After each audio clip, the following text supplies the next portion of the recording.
नमस्कार, प्रवास साक्षी के खास कार्यक्रम चाय पर समीक्षा में आप सभी का स्वागत है। मैं हूं आपके साथ अंकित सिंह और चूंकि चुनावी दंगल अब शुरू हो चुका है, ऐसे में हमारे प्रवास साक्षी के संपादक नीरज कुमार दुबे जी इन दिनों फील्ड में हैं, यानी कि सीधे जमीनी हकीकत क्या है चुनावी मौसम में, ये आप तमाम लोगों को बताने की कोशिश कर रहे हैं। तो एक बार फिर से हमारे साथ जुड़ रहे हैं सर, आपका बहुत स्वागत है। चूंकि जहां तक मेरी जानकारी, आप पश्चिमी उत्तर प्रदेश में हैं, तो शुरुआत जी, जी, इधर से ही बिल्कुल अंकित करते हैं जी। कि माहौल क्या है? क्या किसान एक बार फिर से मुद्दा बनेंगे?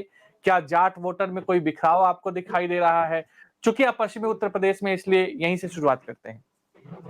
देखिए अगर हम देखें अगर पिछले 3-4 महीने पहले की अगर हम बात करते हैं तो नाराज़गी हुँ, का स्तर काफ़ी अधिक था। लेकिन उस नाराज़गी को कम करने में ज़रूर सफलता मिली है बीजेपी को। लेकिन अगर हम देखते हैं कि जब हम गाँव में जाते हैं और शहरों में जाते हैं, तो हुँ, गाँव में थोड़ी-सी नाराज़गी दिखती है, अभी भी दिखती है। हालाँकि अगर हम पश्चिम की बात करें तो यहाँ पर राष्ट्रीय लोकदल बीजेपी के साथ आ गया है, जिसका प्रभाव देखने को मिल रहा है। कि कम से कम जो आरएलडी के जो कार्यकर्ता थे, वो बीजेपी के साथ नज़र आ रहे हैं। आरएलडी के जो समर्थक थे या उसको चाहने वाले लोग थे, वो ज़रूर अपनी समस्याओं को बता रहे हैं। तो ऐसा नहीं लग रहा है कि अभी आरएलडी का बीजेपी के साथ जो गठबंधन हो गया है, उसमें आरएलडी के कार्यकर्ता और समर्थक सब बीजेपी के साथ चले गए, ऐसा फिलहाल देखने को नहीं मिल रहा है। हालाँकि देखा होगा कि अभी लगभग 14 दिन बाकी हैं पहले चरण के हुँ, मतदान में, तो तब तक क्या चीज़ें सामने आती हैं क्योंकि अभी बीजेपी और एनडीए का जो घोषणा पत्र है, वो आना बाकी है। कांग्रेस का घोषणा पत्र आ चुका है और अगर हम देखिए हमने बहुत सारे जो संसदीय क्षेत्रों का दौरा किया है पश्चिम में उत्तराखंड भी हम होकर आए।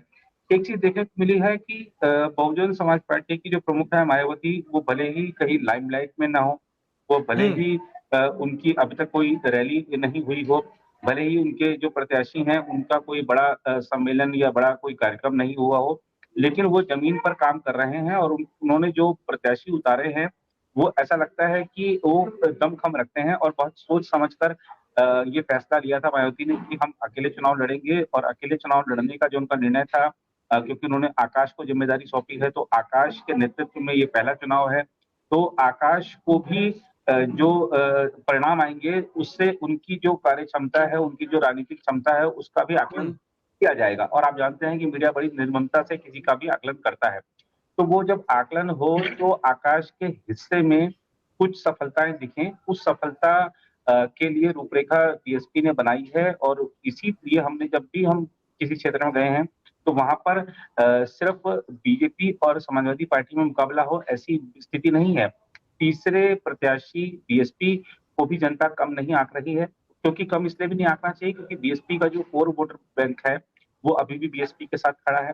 और अगर हम हुँ, लोकसभा की बात करें पिछले लोकसभा चुनाव में तो खैर बीएसपी और समाजवादी पार्टी मिलकर चुनाव लड़े थे, तो उसमें आपने ध्यान दिया होगा कि समाजवादी पार्टी का ये कहना था कि हमें गठबंधन से नुकसान हुआ, जबकि फ़ायदा हो गया मायावती को।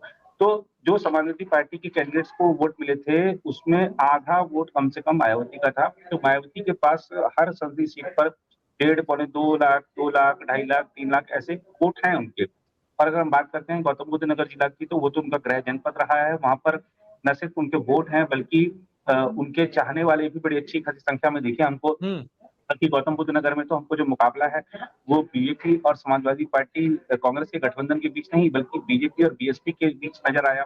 तो एक चीज़ हमने अब तक का जो एक कह सकते हैं कि फाइंडिंग रही है, वो ये है कि बीएसपी एक ठीक है कि चेहरा नहीं दिख रहा है उसका कहीं भी, मीडिया में नहीं दिख रहा है, कहीं भी नहीं दिख रहा है, लेकिन ज़मीन पर वो दिख रही है और उसके साथ उसका वोट बैंक जुड़ा हुआ है और अखिलेश से नाराज़ जो मुस्लिम मतदाता हैं, वो बसपा के साथ जाते दिख रहे हैं इस लोकसभा चुनाव में। क्योंकि ऐसे बहुत से मौके आए, जब हाल के समय में अखिलेश यादव मुस्लिमों को कुछ वरीयता देते हुए उनको राज्यसभा भेज सकते थे, उनको विधान परिषद भेज सकते थे, लेकिन उन्होंने या तो फ़िल्म वालों को या ऐसे उद्योगपतियों को या जो पूर्व में सरकारी अधिकारी रहे हैं, ऐसे लोगों को वरीयता दी, तो कार्यकर्ताओं को और ख़ास तौर पे मुस्लिम तबके का ये कहना है कि जब हम एकमुश्त होकर समाजवादी पार्टी का साथ दिए विधानसभा चुनाव में 2022 के, लेकिन उसका प्रतिफल क्या मिला? तो ऐसा बहुत नाराज़गी है समाजवादी पार्टी से और समाजवादी पार्टी ने एक बहुत बड़ी गलती करी है और इस पर हम कह सकते हैं कि ये अखिलेश यादव की कार्यक्षमता पर, उनकी जो रणनीति बनाने की जो क्षमता है, उस पर सवाल उठते हैं। क्योंकि ऐन चुनाव के समय में 2-2 बार, 3-3 बार प्रत्याशी अगर कोई बदल रहा है, तो लग रहा है कि ये कुछ गड़बड़ है, या तो अपनी ही पार्टी को रसातल में पहुँचाने का निर्णय कर लिया है, या पार्टी को रिमोट कंट्रोल से कोई और चला रहा है, या फिर धन बल हावी हो गया है। ज़रूर कुछ ना कुछ कारण होंगे, क्योंकि एक सीट पर समझ आता है कि कोई लगता है गलती से टिकट दे दिया गया हो, 2 सीट पर समझ आता है। लेकिन आधा दर्जन सीटों पर एक बार उम्मीदवार घोषित करके, दूसरी बार उम्मीदवार घोषित करना, फिर तीसरी बार उम्मीदवार घोषित करना, नामांकन के अंतिम दिन फिर किसी को घोषित कर देना, ये तो ऐसे कोई लग रहा है खेल चल रहा है। इसीलिए जयंत चौधरी ने ट्वीट भी किया था कि वो किस्मत वाले होते हैं जिनको कुछ घंटों के लिए समाजवादी पार्टी का टिकट मिल जाता है। एक चीज़ और है कि ना, यहाँ पर जिस तरीके से पश्चिम में, मैंने आपको जैसा भी कहा पहले कि 2019 में मुश्किल था बीजेपी में, 2022 में मुश्किल था, 2024 में इतना आसान नहीं है। हालाँकि स्थितियाँ हुँ, अनुकूल हैं, लेकिन पूरी तरह अनुकूल नहीं है। इसीलिए प्रधानमंत्री नरेंद्र मोदी लगातार दौरे कर रहे हैं। आज वो सहारनपुर में थे सुबह, और आज ही वो अभी थोड़ी देर बाद गाज़ियाबाद पहुँचे। उसके बाद हम देखते बिल्कुल। हैं कि किस तरीके से प्रधानमंत्री का रोड शो कराया गया शनिवार को। ये जो रोड शो था, वो काफ़ी भव्य रहा, और ख़ास बात ये रही कि दिल्ली एनसीआर में प्रधानमंत्री जी का शायद ये संभवतः मेरे ख्याल से पहला रोड शो होगा, वरना वो बिल्कुल, इससे बाहर ही उन्होंने रोड शो की हैं। तो ये दिखाता है कि जो जातिगत समीकरण है, और वो कितने हावी हैं, और खासतौर पे उत्तर प्रदेश की राजनीति में जातिगत समीकरण एक महत्वपूर्ण मुद्दा रहे हैं। हालाँकि हुँ, उस दौर से यूपी बाहर निकला है, लेकिन अभी पूरी तरह बाहर नहीं निकला है, ऐसा हमने कई जगह पे महसूस किया है। लेकिन एक बिल्कुल। चीज़ मैं और जोड़ना चाहूँगा कि बाहर निकल रहा है यूपी जातिगत मुद्दों से, और एक चीज़ जो राहुल गांधी बार-बार कहते हैं कि गिनती करो, और हम जैसा उन्होंने घोषणा पत्र में कहा है कि हम जातीय गणना कराएँगे। हमने तमाम लोगों से बात पूछी है, किसी एक भी व्यक्ति ने नहीं कहा कि हम जनगणना के पक्ष में हैं। किसी एक भी व्यक्ति ने नहीं कहा कि राहुल गांधी जो कह रहे हैं वो सही कह रहे हैं। हर एक व्यक्ति का यही कहना था कि जाति, धर्म से हमको ऊपर उठकर आगे बढ़ना चाहिए, देश को आगे बढ़ाना चाहिए, और ये जो नेता हैं, ये बाँटने का प्रयास ना करें, क्योंकि समाज इसके विरोध में है। तो मुझे लगता है कि बिल्कुल। जो पहला चरण और दूसरा चरण है, जिसमें पश्चिम में और उत्तराखंड में जो चुनाव हुए हैं, और पूर्वोत्तर में भी चुनाव है, दक्षिण में भी चुनाव है। पूर्वोत्तर और दक्षिण में भी हम जाएँगे, लेकिन हमने क्योंकि पश्चिमी उत्तर प्रदेश और उत्तराखंड और आस-पास का जो इलाका दौर अभी किया है, काँटे की टक्कर है। बीजेपी अब की बार 400 पार का नारा लगा रही है।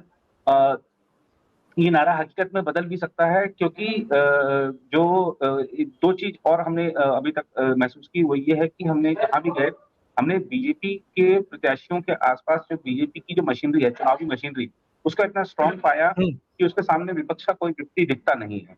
कांग्रेस के आप दफ्तर हुँ, जाइए, दूसरे दलों के नेताओं के दफ्तर जाइए, तो वहाँ पर वो माहौल ही नहीं दिखता है, वो जो कि चुनाव को लेकर रणनीति बन रही है, या कार्यकर्ता काम करते दिख रहे हैं, या कार्यकर्ताओं को काम बताया जा रहा है। लेकिन बीजेपी में सब कुछ, अगर कह सकते हैं कि सब कुछ प्रबंधित है, और सब कुछ एक सुनियोजित तरीके से आगे बढ़ाया जा रहा है। तो ये अगर हम कह सकते हैं कि जो प्रबंधन की बात है, चाहे जो चुनावी क्या उसमें समितियाँ बना के तमाम तरह की उनके ज़रिए काम आगे बढ़ाने की बात है, तो उसमें बीजेपी कहीं न कहीं बहुत आगे है। और ये एक चीज़ और हमको कुछ मतदाताओं से जब हमने उनके मन की बात जानी, तो कुछ लोगों ने हमको ये भी कहा कि कांग्रेस पार्टी से में जिस तरह से भगदड़ मची है, उससे लग रहा है कि ये पार्टी का भविष्य खतरे में है। तो हम वोट कांग्रेस को देकर भारत का भविष्य खतरे में नहीं डाल सकते, क्योंकि अभी उस पार्टी का ही भविष्य अनिश्चय में है। तो कांग्रेस का जो हाल हो रखा है, उससे भी और टाइम चुनाव के मौके पे जो हाल हो रखा है, उससे भी निश्चित रूप से कहीं न कहीं उनको नुकसान रहने वाला है। हुँ। ठीक है सर, लेकिन आपने कांग्रेस की भी बात कर ली, आपने उत्तर प्रदेश की भी बात कर ली, लेकिन अगर देखा जाए, तो कहीं न कहीं दंगल तो दिल्ली में भी अभी भी जारी है और जिस तरीके से संजय सिंह को बेल मिली, उसके बाद कहा जाने लगा कि मनीष सिसोदिया को भी मिलेगी, लेकिन 18 दिन की कस्टडी बढ़ गई है। लेकिन जी। कहीं न कहीं जिस तरीके से दिल्ली का दंगल आपको देखने को मिल रहा है, उसमें क्या एज आपको मिलता हुआ दिखाई दे रहा है? क्योंकि अब तो केजरीवाल की जेल वाली तस्वीर शहीद भगत सिंह और अम्बेडकर के बीच में भी आ गई है। जी। देखिए, पहले तो इसमें जो केजरीवाल जी की जो तस्वीर जेल वाली भगत सिंह जी के साथ, बाबा साहेब के साथ बीच में जो लगाई गई, तो वो बहुत गलत था, और उसमें जो हमारे महान विभूतियाँ हैं, उनके बराबरी हुँ, कोई नहीं कर सकता। बाबा साहेब अम्बेडकर जी ने हमारा जो संविधान बनाया, उसकी बराबरी कोई नहीं कर सकता। शहीद ए आज़म भगत सिंह हर व्यक्ति के दिल में बसते हैं, हर भारतीय के दिल में बसते हैं। उनका नाम हुँ, सुनते ही युवा हो, वृद्ध हो, हर एक का जो रक्त संचार है वो बिल्कुल बढ़ जाता है, ऊर्जा बढ़ जाती है नाम उनका सुनते के साथ ही। हर व्यक्ति भगत सिंह बनने को आतुर हो जाता है उनका नाम सुनने के बाद, उनकी शौर्य गाथा सुनने के बाद। तो उनकी बराबरी तो कोई कर नहीं सकता और जिस नेता पर भ्रष्टाचार के आरोप हों, वो आरोप अभी भले सिद्ध हुए हैं हुँ, नहीं हुए हैं, वो एक अलग मुद्दा है, लेकिन आरोप गंभीर हैं। उस व्यक्ति की तस्वीर बाबा साहेब के साथ, भगत सिंह के साथ लगाना गलत है। आप राजनीति करिए, लेकिन राजनीति में उन महान विभूतियों को मत घसीटिए अपनी राजनीति में। आप उनके नाम पर वोट मत माँगिए, जो इस दुनिया में नहीं है और जो भारत माता के सच्चे सपूत रहे हैं, जिनको इतिहास में भी एक वीर के रूप में दर्शाया गया है, जो बिल्कुल। हमारे वर्तमान में वीर के रूप में है। हमारे जो आने वाली भविष्य की पीढ़ी है, उनके लिए भी वो शूरवीर रहेंगे। आप उनकी उनकी बराबरी कोई नहीं कर सकता, कोई वर्तमान का नेता नहीं कर सकता जो उन लोगों ने काम किया। और जहाँ तक अगर हम बात करें, हमने दिल्ली में भी काफ़ी संसदीय सीटों के दौरे किए, दिल्ली में भी हमने जनता के मन की बात जानी। एक बात सही है कि आम आदमी पार्टी को इसका कुछ लाभ मिलेगा कि अरविंद केजरीवाल जेल में हैं।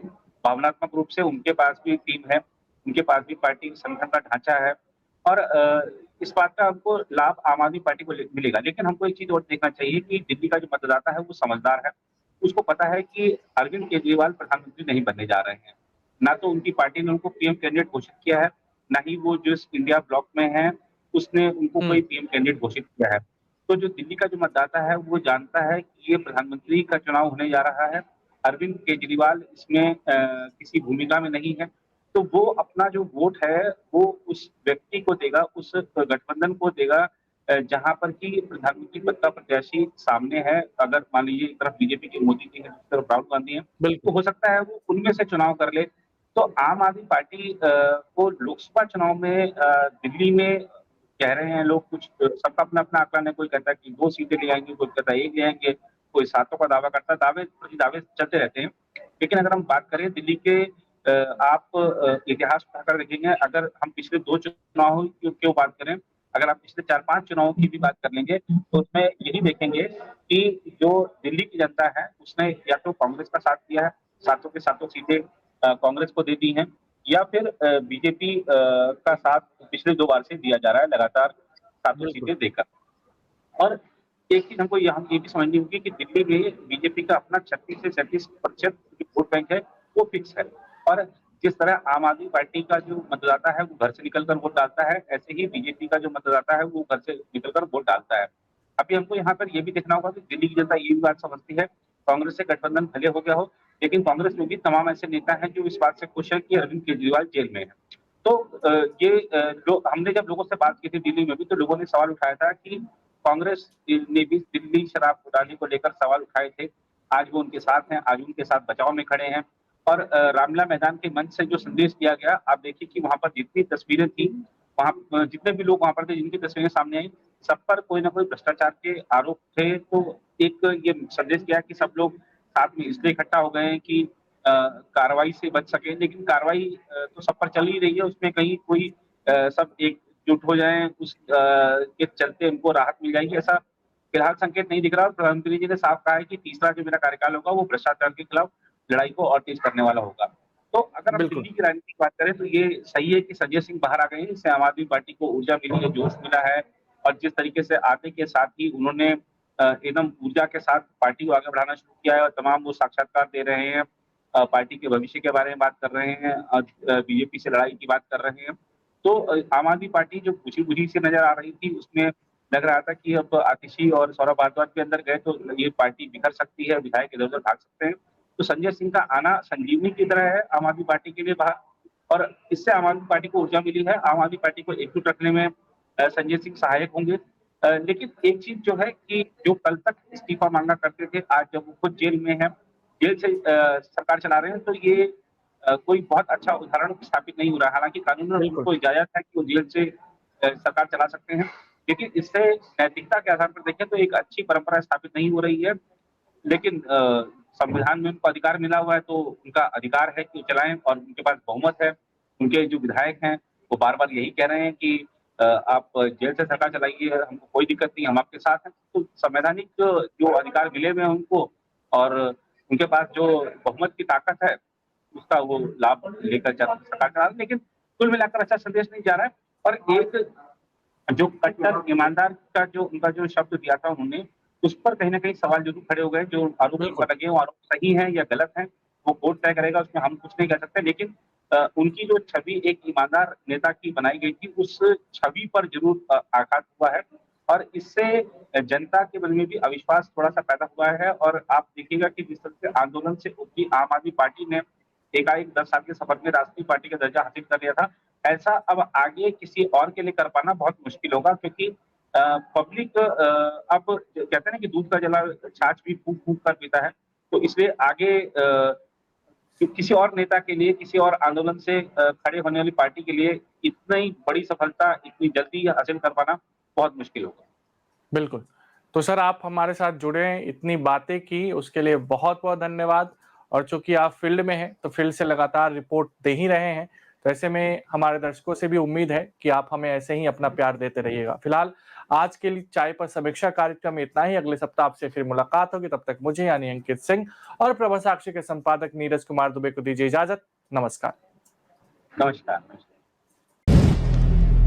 अगर आप भी लेना चाहते हैं देश दुनिया की तमाम जानकारी तो आज ही सब्सक्राइब करें हमारे चैनल को। साथ ही नीचे दिए बेल आइकन को जरूर दबाएं ताकि हर अपडेट आप तक पहुंच सके।